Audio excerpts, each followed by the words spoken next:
Hi, I'm Britt. And my name is Alyssa. And this is SkeleTales. And this is the podcast where we strive to answer the age-old question of, is my dead grandma watching me? Alyssa, tonight we are in our wingback chairs with some very special guests with us. We have Courtney Pheils-Hesse and Lizzy Lineberger from Through the Veil, a witchcraft supply shop here in Oregon. So I first went to this shop back in October and was greeted by a 12-foot skeleton out front. And I was like, oh, this place is my jam. The inside is designed to perfection. There are candles, oils, taxidermy animals, books, crystals, tarot decks, Ouija boards. It's amazing. Courtney opened the shop with her partner August back in fall, and Lizzy is a Druid that runs the full moon gatherings and sabbat events there at the shop. So welcome, Courtney and Lizzy. Hi. Welcome. Thanks for having us. Thanks. Oh, we're so glad you're here. So I wanted to do just a quick disclaimer. Alyssa and I are complete novices with regards to all of this topic. So forgive us if we ask really stupid questions. And thank you for answering our stupid questions. No stupid questions. We're happy to provide answers. Awesome. So Courtney, tell us what inspired you in August to open a witchy retail shop. I think the first thing that was the inspiration, really, we had gone to Salem, Massachusetts. Not last year or the year before, I think it was, in November. And I just fell in love with all of the witchy shops there. He had owned a spiritual shop in the past. It was more sort of new age. So it had all the different types of spirituality, from Buddhism to some witch stuff, to Hinduism, even Christianity, pretty much everything. So he had the experience of owning a shop and working in shops and stuff of that nature. But for me, I really felt drawn to the witch path and witchcraft and that sort of thing. So I wanted it to be very focused and very, centralized on that. So yeah, we just, on the drive home from there, it was like a 7-hour drive. We just got to talking about the possibility of owning our own shop and what we would carry and how we would do it. And so that was just the first step towards that. Awesome. Wait a minute. Sorry, you said a 7-hour drive home. Isn't your shop in Oregon and Salem is in Massachusetts? How is that witchcraft? Did you ride broomsticks? How did this happen? I wish. No, we were living in Michigan back then. So Okay. From Salem to Michigan. And this was all just like a year and a half ago. So you did the big move to Oregon and opened a shop. Yeah. That's a lot. It's been a busy year for you. We also got married in that time because we were just dating when we decided to do that. Congratulations. Yeah, congratulations. Yeah. I've been to Salem, and just a few years ago too, for the first time. Even though I lived in Massachusetts, I'd never been, and it is one of my favorite places on earth. It's so freaking cool. Mm-hmm. Like, I don't even know if I went into any of the shops there necessarily, but all the storefronts, just the whole town. It's the history. It's so cool. So I can definitely see how you'd be inspired to start a shop. Even our little SkeleTales logo was inspired by my trip to Salem and looking at the old. Yes, the old Puritan gravestones have the winged skull on it. And so that's why I was like, oh, I got to draw something out real quick. And that's what I was like, oh, those were cool. And so that's where that came from, was Salem. Awesome. The shop is gorgeous, though. Did you you and August designed all of that yourself, or did you bring somebody in, like the color palette and the way everything is laid out? Like, you walk in and you think you're in a magazine, honestly. Oh, that's amazing to hear. I did it all myself. So we did not have outside influence or anything. I would say I did get like a few bits and pieces, like the tin ceiling. Like, I had seen pictures of a tattoo shop in Salem. We didn't actually get to go to it, but they had a black tin ceiling. This was like a matte black. So I was like, I have to have a black tin ceiling. little things like that. But yeah, we generally did all of the decorating and design ourselves. It's gorgeous. Thank you. But do you know the history of the building? yes, quite a bit of it. So it was originally the land was bought by the Aranco Nursery Company. And then it was a mercantile that was built here in 1908. So it was like a hardware / grocery. I'm not sure when it turned into Beck's Grocery, but it kind of stayed a grocery store up until the 60s, I think. There was a period in the 60s. I can't remember the exact year. My husband's the historian person. But and then it stopped being a grocery. The people that owned it before us, they had bought it in the 80s. And so they didn't really have a shop in it, but they had a large collection of like antiques and just old stuff. And occasionally they'd let people in to look at it and purchase stuff sometimes. But it really wasn't a commercial property while they had it. They did a lot of woodworking here over in the part that's the store now. So there was a lot of like issues with the floor that we had to sort out. So they made like wagon wheels and stuff like that. But yeah, so right now we're trying to get it onto the National Registry of Historic Places. It's on the city registry, cool. But we're trying to get that on the national. All right, so tell us about this ghost you have there. Okay. So what we've been told, the previous owner definitely felt like there was a presence here. And they think it was the lady that owned the grocery in the 1940s. Her name was Betsy Brown. Everything we've been told is that she was super nice. She gave out candy to kids that came into the store. So I don't feel like if there is that presence, I don't feel like it's, negative at all.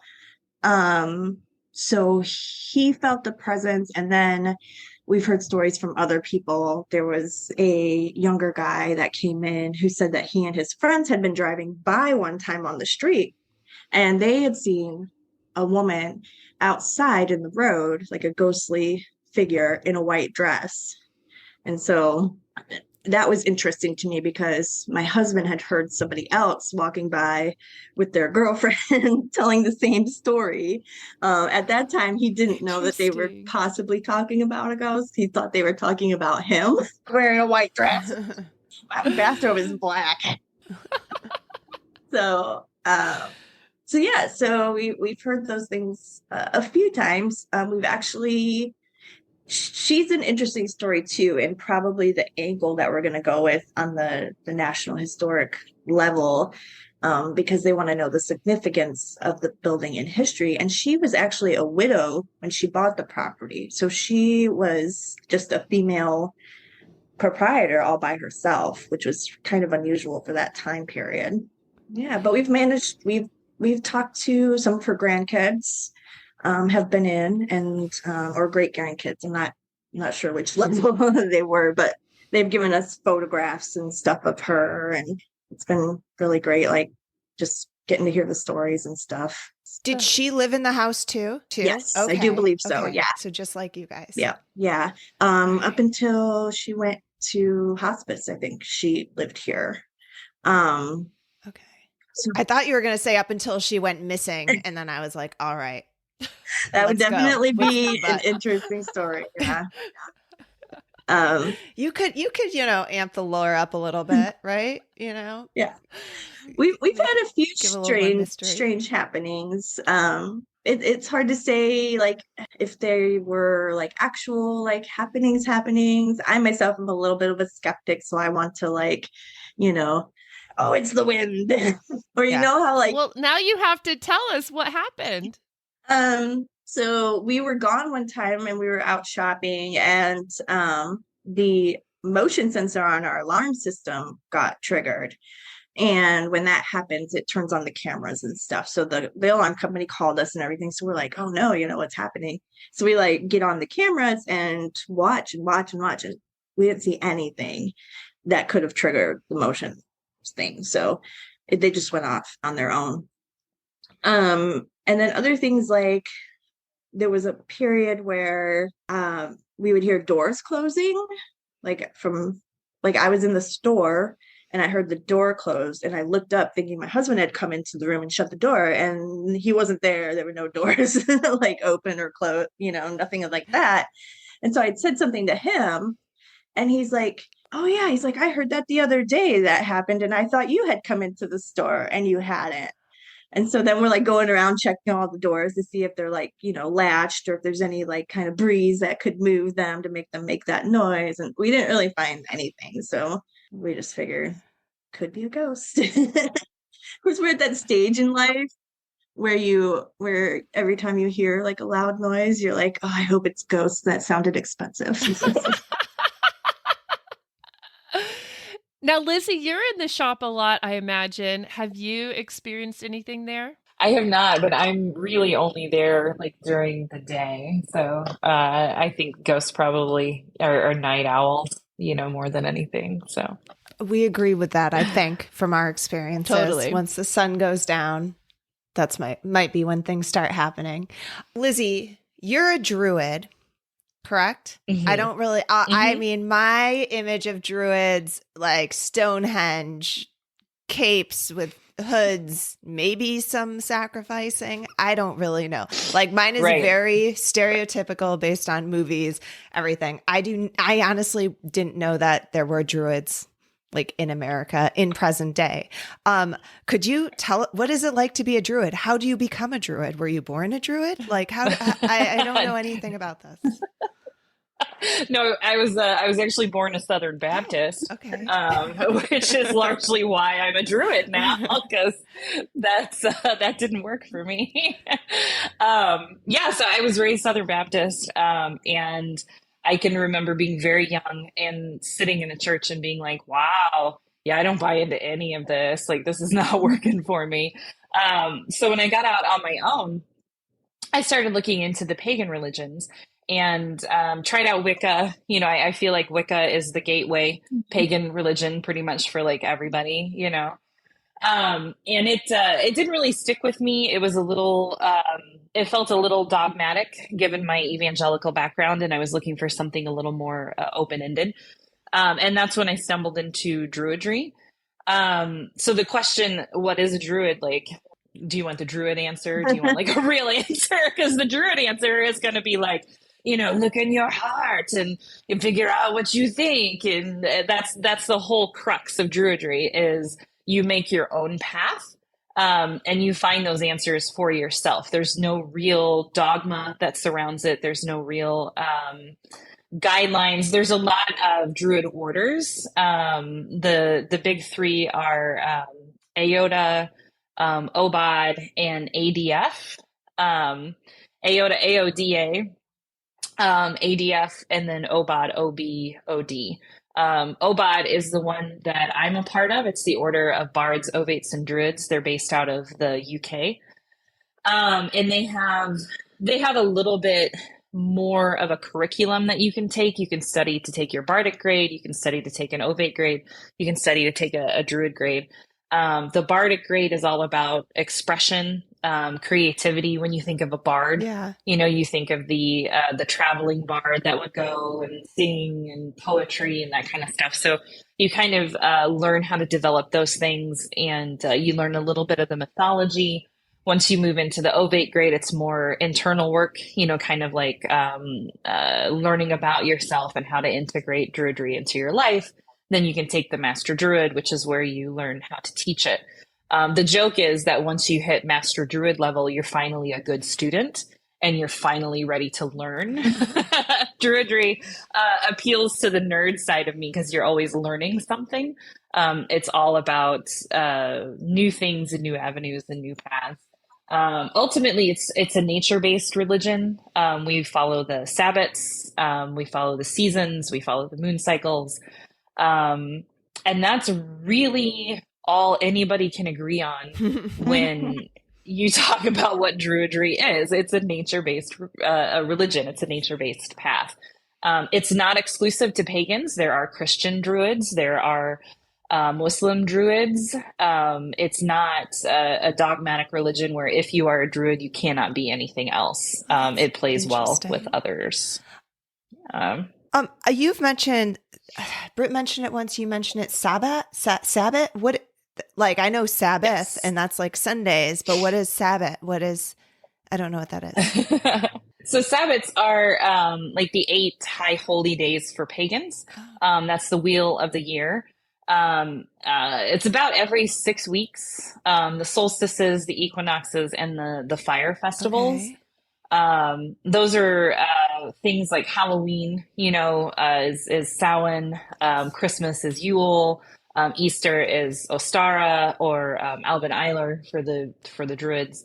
They all have a little bit different names, but most of the Sabbats are fairly well known in the pagan community because those are your holidays. Right. Those are the days that you get together to do your festivals and your fires and that's cool. Sacrifices if you do sacrifices. I mean, I was promised blood sacrifices with Druidry. It has not happened yet. I'm bitterly disappointed. Like there's still time. We'll keep our fingers crossed. If you're gonna follow the old ways, you gotta follow the old ways, right? Like let's go all in on it. I was just gonna say that about the Sabbats too, is that a lot of people know of them. They just call them something else. Like she mentioned, Ostara is Easter, Christmas is Yule. Yes. So you know these holidays already. Right. You just call them a different thing usually. Right. Spring equinox, Yeah. And I think we even knew that they have pagan roots. Right. Is that okay to say that word? Is pagan accepted? Yeah, okay. Totally. Yeah, but absolutely. yeah, I guess I didn't. And I knew some of it. I don't think I knew that Sabbats was this term or even this 8 holiday wheel or what is that what you said? Right. Yeah. Like Britt and I really have no clue. Like it's so interesting. I'm fascinated we feel like by all of this. Yeah. We've heard of it. We kind of know even the pagan holidays, but I did not know that you're studying for classes and certifications as a Druid and stuff. That's intense. Right. Right. So you guys are running a lot of events through this shop. What kind of events are you guys doing? So we do the full moon gatherings every full moon. We have a large cauldron-shaped fire pit in the backyard that we gather around. I'll let Lizzy tell you more about what we do at those in a minute. But so there's the full moon, and then we recently started doing new moon gatherings. So that is a drumming circle. And we have a lady by the name of Lisa who facilitates that. And Lisa, I think she's doing the Druid stuff now too. Yeah. Mm-hmm. Yeah, she's a Druid also. And then the Sabbats, of course, all of the holidays, we do those as well. For now, we're hoping to do classes as well in the future. So Lizzy has even mentioned teaching a class on the Wheel of the Year. So we are looking to do that. Yeah, I spoke with a lady yesterday who is Romani. And so we might try to get her to do some classes about that line of magic and sort of things. So we just really want to have a plethora of informative stuff. Awesome. I saw online that you have somebody who comes in to do tarot readings too. Is that true? Yes. We do have a tarot reader. I think he is out of town at the moment, but he comes in and he does tarot readings from our couch.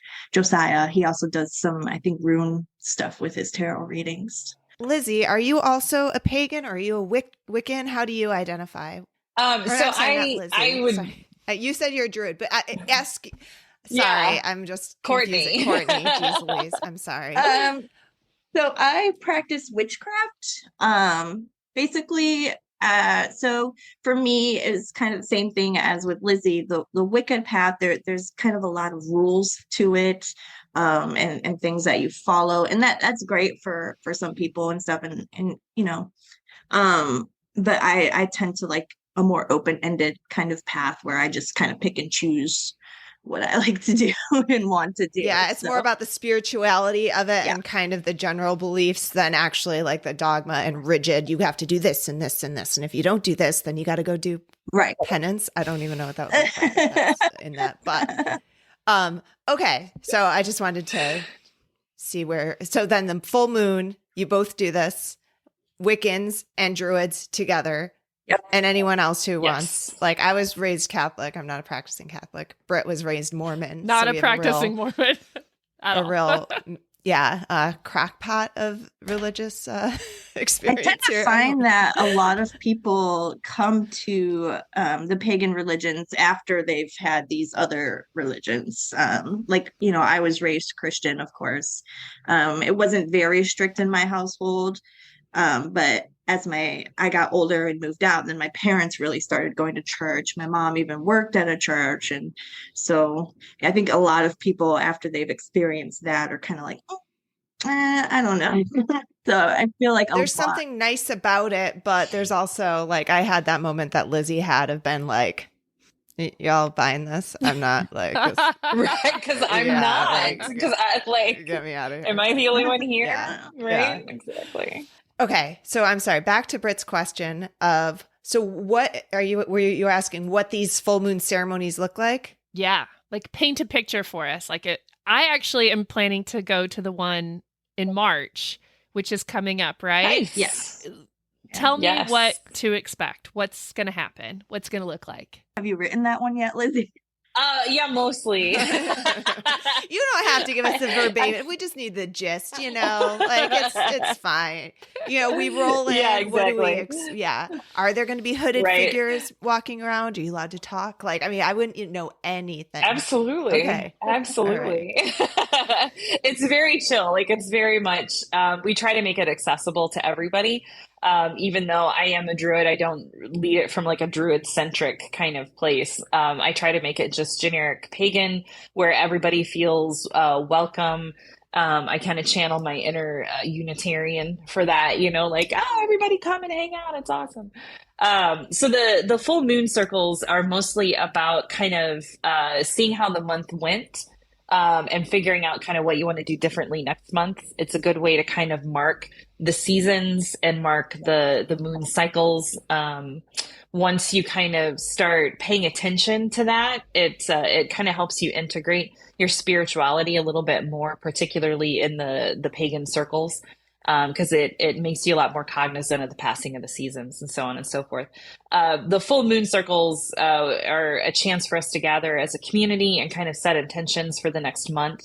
The one in March is going to really be focused on balance and growth because it's spring. It's that time of year. It's all about growth, but it's all about the growth that's kind of happening under the earth. It's not necessarily growth that's like showing the cherry blossoms aren't out yet, the buds aren't showing yet, but that growth is still happening, even though you can't see the evidence of it. And that's what we're really going to be focusing on in March is that slow, quiet growth. It can get really, really discouraging not to see the fruits of your labor. It can get really discouraging, particularly after the fallow time of winter, not to be able to see the beautiful flowers and things like that. But that doesn't mean that the growth isn't happening. It doesn't mean that change isn't happening. And so that's what we're going to be kind of focusing on and talking about at the circle. I lead people through a guided meditation as a way to kind of get back in your body and touch base with yourself. That's one thing that I've noticed that's a huge difference between Western religions and paganism. Western religions is very focused on taking you out of your body and taking you away from your instincts and your intuition. Paganism is kind of more about getting back into that and listening to yourself. And that's really what the full moon circles are designed to do, is to kind of get you into your body and listening to yourself a little bit more closely rather than just taking somebody's word every Sunday of how to live your life. That is interesting. The faith, the blind faith. You hand it all over to faith. It's out of your hands. It's God's will, but no. Exactly. It's up to Exactly. you. Your life is really up to you and what you make it. Right. God's not living it for you. Yeah. You got to decide what you're going to do. That is interesting. That's cool. And either of you can answer this, but what would you say are some of the biggest misconceptions about the pagan religions? Ooh. Courtney would be good. Yeah, because you've been dealing with a lot of that with the store. Really? I wouldn't say a lot. We've been lucky so far. I'm almost afraid to say this because I don't want that luck to change if I point it out. We've only had one kind of zealot type person in the shop so far. And they have the same question that most people like that have, and it is, do you worship Satan? And yeah, there are some paths that might. I'm not going to speak on that personally because I don't know anything about them. We do carry some books from the Satanic Temple. Everything I've learned, everything I've had to do with people who go through the temple or take that path, they seem like such lovely people. They are super nice, super accepting. I mean, one of the books is literally called Compassionate Satanism. So I love that title. We had someone in from the local chapter in Portland, and they were doing a holiday celebration, like they wanted a gift card or something for their auction or a prize or something. And, they were just telling us about it, showed us the poster, and it was for, the menu was completely vegan. So there was no babies on the menu. It was vegan. So for me, I get a little bit like anxious when these encounters happen, so I just don't even know what to just like freeze.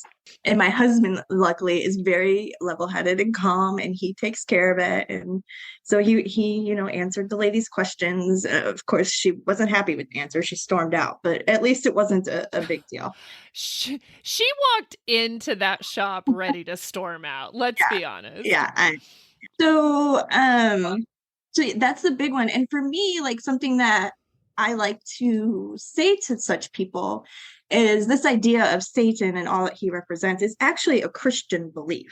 That's not we're not Christian. So no, we don't have this belief. Like I said, there are the Satanic Temple, and I don't know what their philosophy is, if they actually view Satan as a thing. The way I understand it is that the temple came into being as just an opposition to religion and maybe even Christianity itself. So I'm not sure that they necessarily like worship a Satan figure, but even like the Baphomet, the Baphomet was not originally a satanic symbol.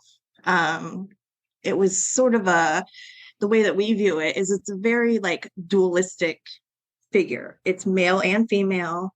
Its hands point to above and to below. So it's as above, so below. I can't remember the exact things on the arms. There's like words on the arms about like, I think it's like apart and together, something like that. So it's just all about this balance is what it is. So it's balancing the forces of female and male, of above and below, and it's just a dualistic thing. So it really is not, I worship Satan. Is the Baphomet the kind of goat head thing? I don't know what a Baphomet. Okay. Yeah. Is that what you're talking about? Yeah, but it's like half. Okay. It's like male and female and goat and Pretty much if you Google pagan anything at some point, this will show up. Yeah, it's like a goat with horns and I see some boobies. Yeah. And then, right? Yeah, the arm is up and the other arm is down and there's some wings in the background. So we're audio, so gotta try to describe and paint that that picture for everybody. Yeah. So the person who originally made that, Levi, it was not as far as I understand it anyway, it was not meant to be like a satanic type image. I believe the temple had acquired that image for themselves just because they liked what it stood for and, the duality of it and the balance and equality, basically. And I think that that's really an important thing in their side of things. Did I get all that right, Lizzy? Totally. 100%. 100%. So there's got to be just some pleasure in ruffling the feathers of the zealots, though, too. Like, just leaning into it. Some people just enjoy being contrarian just because, like trolls, like they exist, right? They will now, like the zealots, make it worse for themselves by being so overbearing. And then people are like, oh, they're just an easy target. Let's like make something completely ridiculous and really fire them up. We've had so many ideas, like for the backyard and stuff, like our cauldron fire pit. We have these human-sized skulls in it. They're like these fire-safe concrete skulls. So cool. Awesome. Yeah, they smoke when you first start the fire. Like Like the out the smoke eyes. comes out of the, yes, out of the eyes and the mouth. It's so cool. Found people wandering in our backyard before we opened the store. So, I always have this like vision that these women are going to wander back there and be like, "I knew it." Oh my God. Sacrifices. There's the evidence, right? There's the evidence. As far as your shop goes, you have a lot of tools for someone wanting to connect with spirits, such as Ouija boards, pendulums, and tarot cards. Do you have a preferred method of, I guess, are either of you mediums? Are either of you like Psychic or psychics? I don't think so.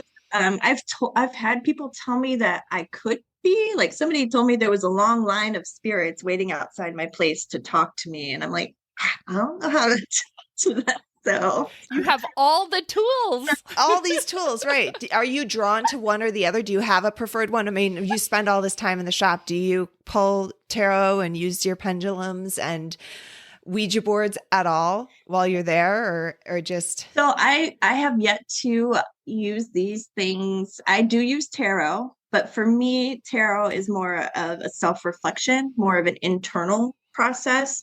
When you have a question, you use the tarot cards to sort of help explore your own thoughts on it, your own intuition. I don't really see like an outside source influencing that.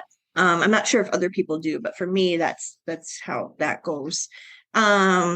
I am fascinated by the Ouija board. Personally, we have a lot of very artistic, beautifully hand-painted carved boards, and I just love that idea. It's like the quintessential thing that you see in all the scary movies of the Ouija board moving all by itself and that sort of thing. We actually have an idea to try to do, maybe I'm hoping this October, around Samhain, when the veil is thin, I want to have a kind of a private seance event. It's going to be like a ticketed thing with dinner and all of that. Oh, that sounds amazing. Yeah, I'm sort of holding out till then.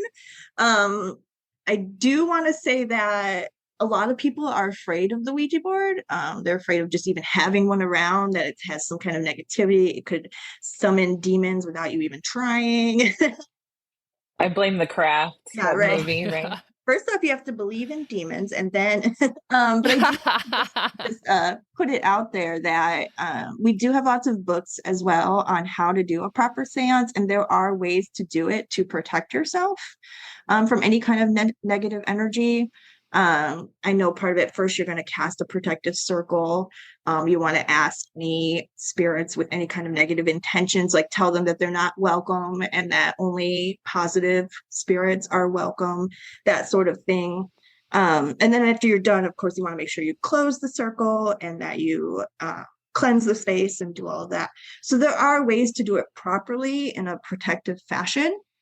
And I think just owning a Ouija board is not going to cause you harm if you're not actively using it and trying to communicate. I don't think it's just going to start moving like it does in the movies. Unfortunately, the movies have done a disservice to the Ouija board.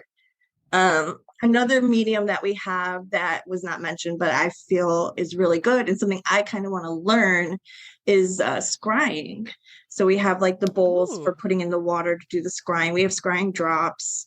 There's the obsidian mirrors that people like to use. There's just regular mirrors. And then there is, of course, you can use a gazing ball. You can use a flame, like a candle flame. For me, I have to get past the part of staring at myself for a while first. That's going to be the most upsetting for me. And I'll be like, man, what did my hair today? So, and it's like a meditation where you kind of just stare, or like one of those magic eye pictures that you stare at it so long that it just becomes something like a unicorn. Yeah, basically, you're supposed to like let your gaze go out of focus and like meditate, and then and then you'll see things like that. That's what they say. That's the idea with scrying. Yeah, but that's what they. Do you have people coming in the shop and saying, "Hey, can you give me a spell to make this person fall in love with me? Can you give me this spell to get rid of this person in my life?" Like, do these come in regularly where they're like asking you to like do spells for them?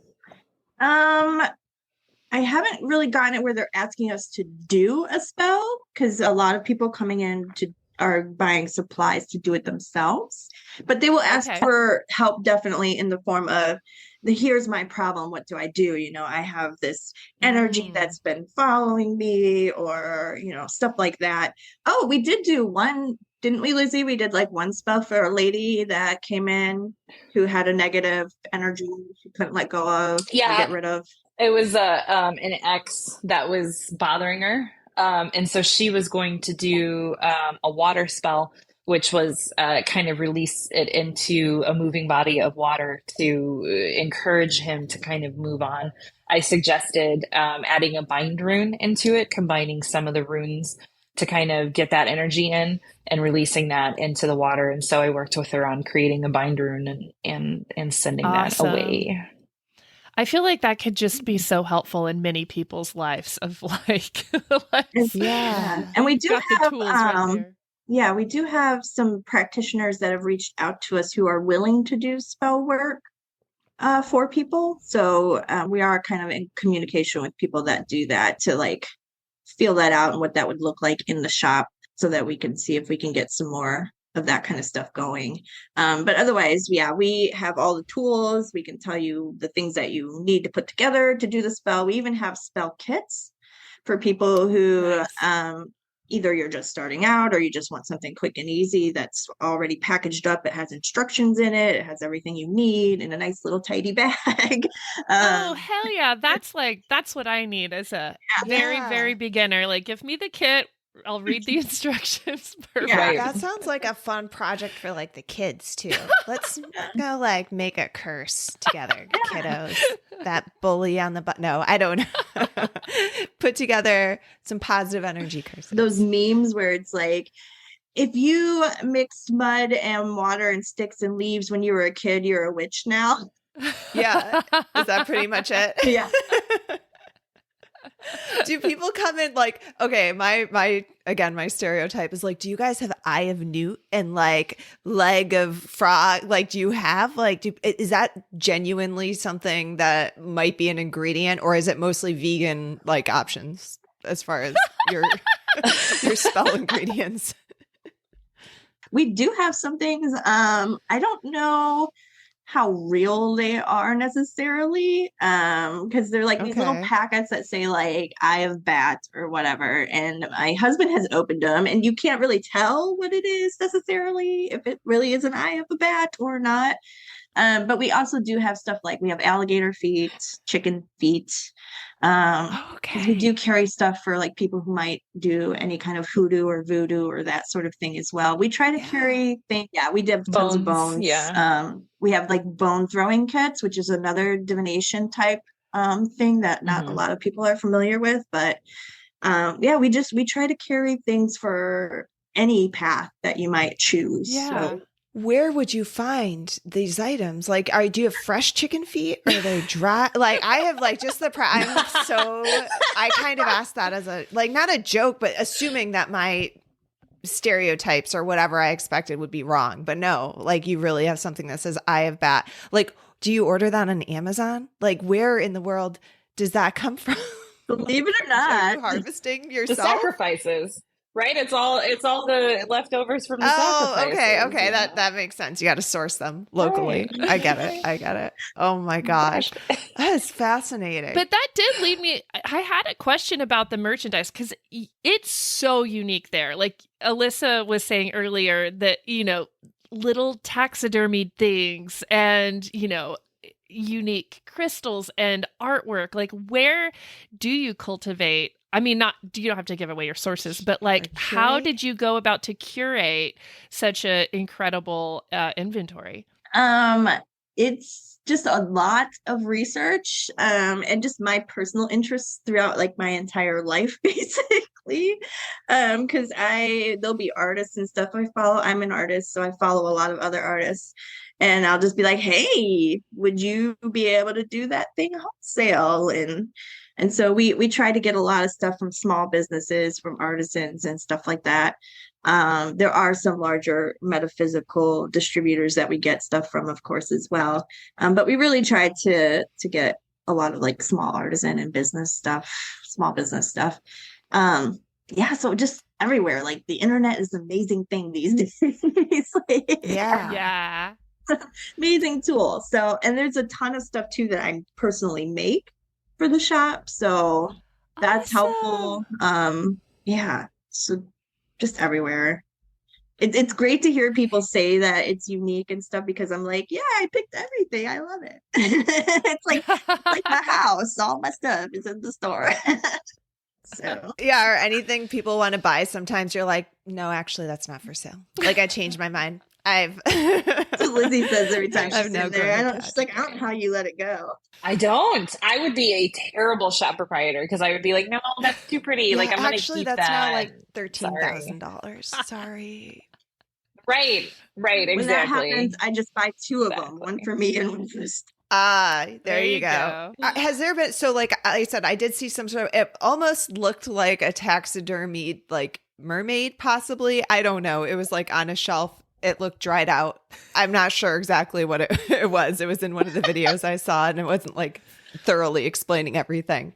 Do you feel like there has been anything that you've brought into the shop that has an energy with it that is not like what you want, a bad energy surrounding it? Is there anything that you've brought in and then we're like, nope, this needs to go, and have noticed a change or any weird happenings surrounding it?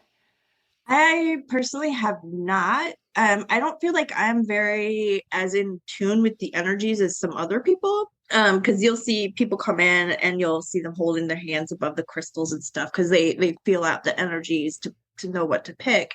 And we've definitely had people come in who have felt the energy of the presence of like the ghost we were talking about earlier, or saying, oh, I feel like there's a presence here, and that sort of thing. It goes both ways. Like, I'm kind of sad I don't feel those energies on the one hand, because that would be so cool.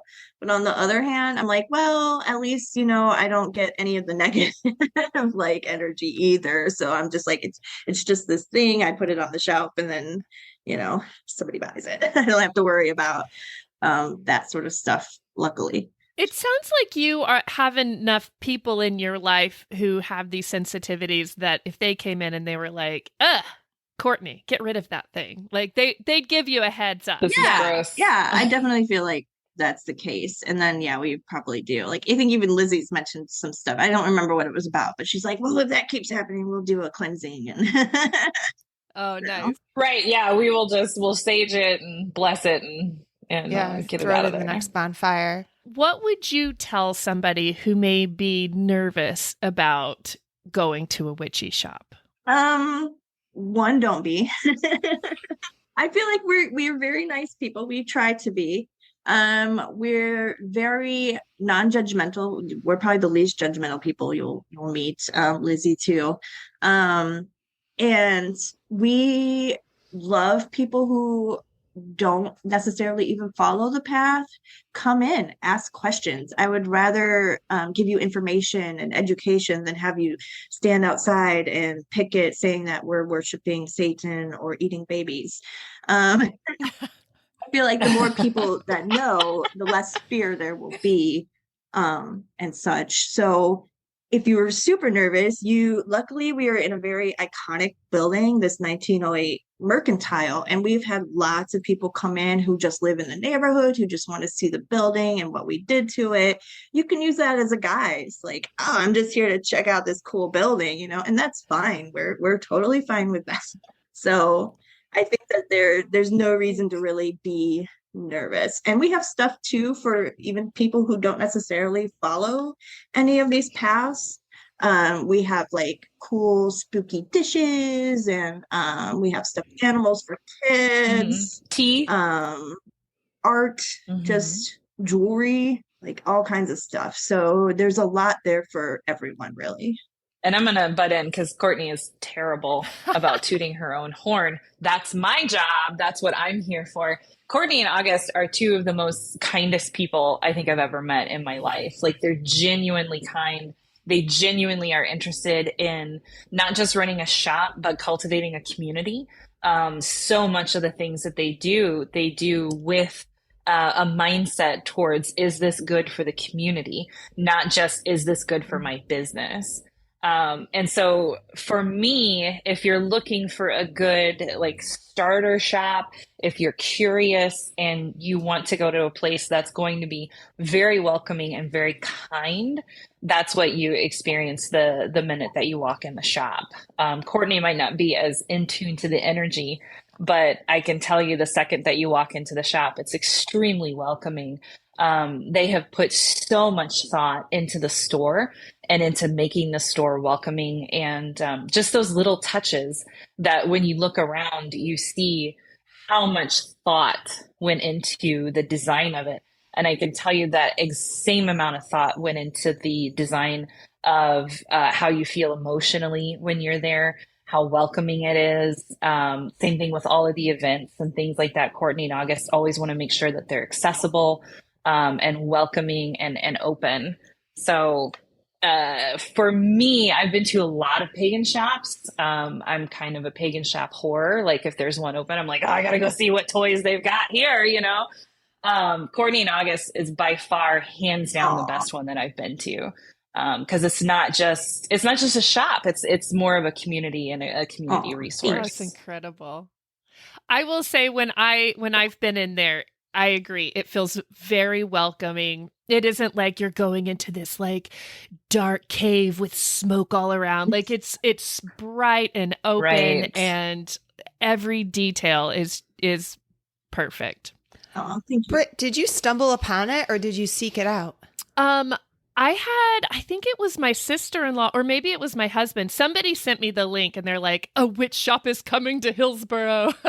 So this is close to your house. Yes, I could walk there. Well, ride my bike there. Oh, okay. That's super close. Yeah. That's cool. I'm jealous. I'm up in like Seattle area. So We'll I'm have not to go visit far, when you far, come but down. I'm not around the corner. We've actually had people from Washington, people from Southern Oregon too. People have come quite a ways, which is amazing to me. Like, I'm always like, oh my gosh, you drove all this way just for us.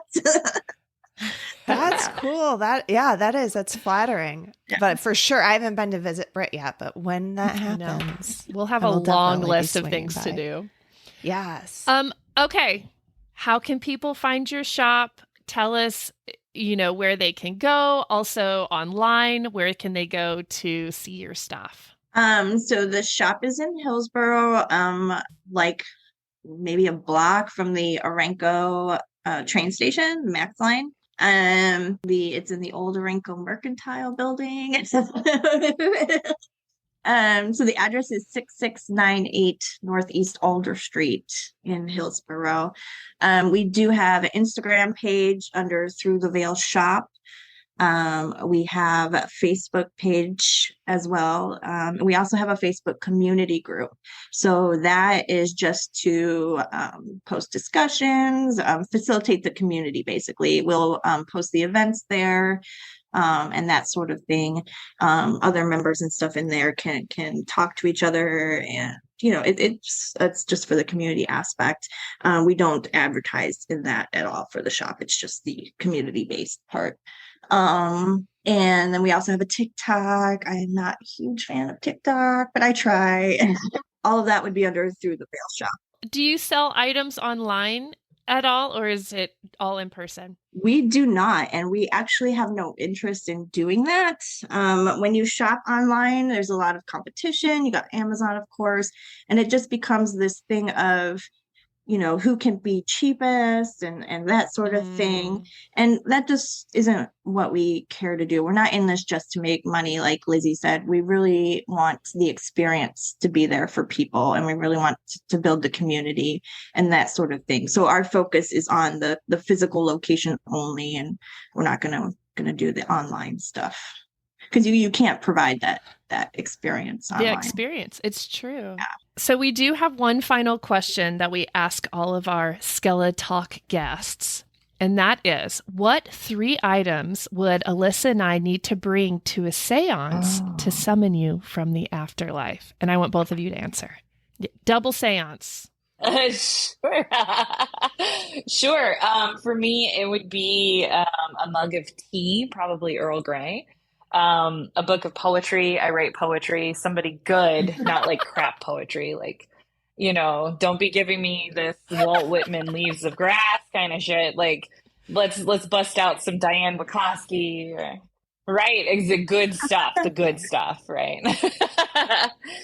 And then a crystal of some kind. I'm partial to quartz, shiny things. So I would definitely need some specifics about what is good poetry, because I do not have a huge knowledge base. I'd be like, Walt Whitman, perfect. She'll love this. Yeah, no. Oh, honey, no. Mary Oliver, Raina Maria Rilke, Okay. Deep stuff that Robert you can really Frost? chew on. No? Yeah. Oh, he's okay. Robert Frost, yes. No, I'm he's just good. naming any Yes. poet I've ever give heard you, of, and I am not. Yeah. All right, exactly. Exactly. I'm not the bard. All right, so we've set up the scene with Lizzy. For Lizzy, we've got our tea, we've got our poetry crystals, so we've got a chill vibe. All right, Courtney, we're ready to summon you. What do we need? Oh my gosh, this is hard because there's so many things. I would say hot water, like a bath. I love any kind of like hot bath, hot tub, hot spring, and a hot water. Okay. I like where this is going. A good book.